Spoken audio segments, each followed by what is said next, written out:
Spina bifida is a congenital problem. That means that babies are born with it. It's not inherited. It doesn't come from the parents, but it's there at birth. It's a problem that affects the bottom part of the spinal cord. It doesn't develop normally in the mother's womb. And this condition is not in any way far from us, because it is said that Kenya has one of the highest number of occurrences in the region. Well, in Kenya, I think more than 1,100 babies are born every year with it, so well more than 1,000. Now, out of all the babies born in Kenya, that's a small number, but 1,100 babies, that's a lot of babies. It is commonly known as open spine. Medics are not certain what causes the condition. However, low levels of folic acid in a woman's body before and during early pregnancy are thought to play a part in this type of birth defect.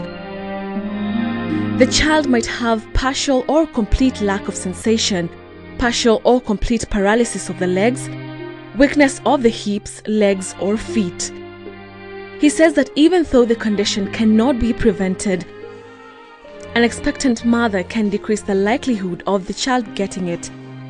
You need to be taking folic acid when you get pregnant, not after you find out you're pregnant, when you get pregnant, at conception. And the other thing is, you want to be sure that the maize you eat when you get pregnant doesn't have mold on it. As much as the condition does not have a permanent treatment, surgery can improve the quality of life of an individual living with the condition. This only if done at an early stage. Meet Rebecca Alitsi, who is living with Spina Bifida.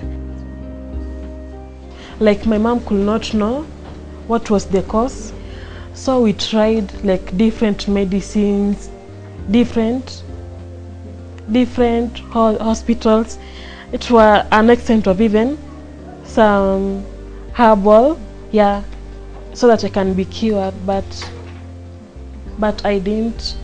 And after getting the answers they sought, then came the stigma. I remember some people in the neighborhood, they thought of it as a curse, as it being a curse. I never used to have any friend. No one could come closer to me.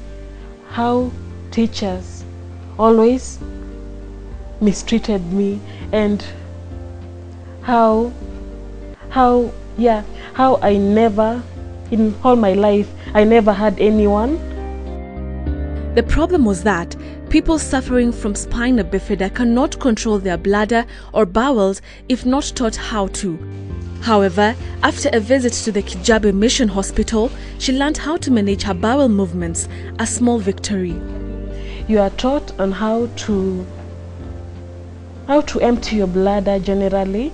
So, like you empty it after every 3 hours, and you're okay.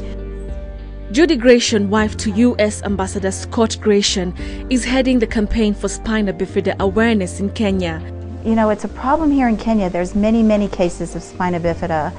And so what we're trying to do is raise awareness that there is a surgery available that can help treat this so that you can have a relatively normal life. And so that is also the word that we want to get out to people all over Kenya. Coming from a background of stigma, Rebecca now has a success story. It doesn't limit me in any way. Like, currently, I'm at the Catholic University of Eastern Africa in Nairobi, and I'm studying just like any other person who doesn't have the condition. She also volunteers at Bethany Kids, where she helps children suffering from the same condition. And she says that she is just starting. There is more to be done. Betty Kyallo for KTN Saturday Night.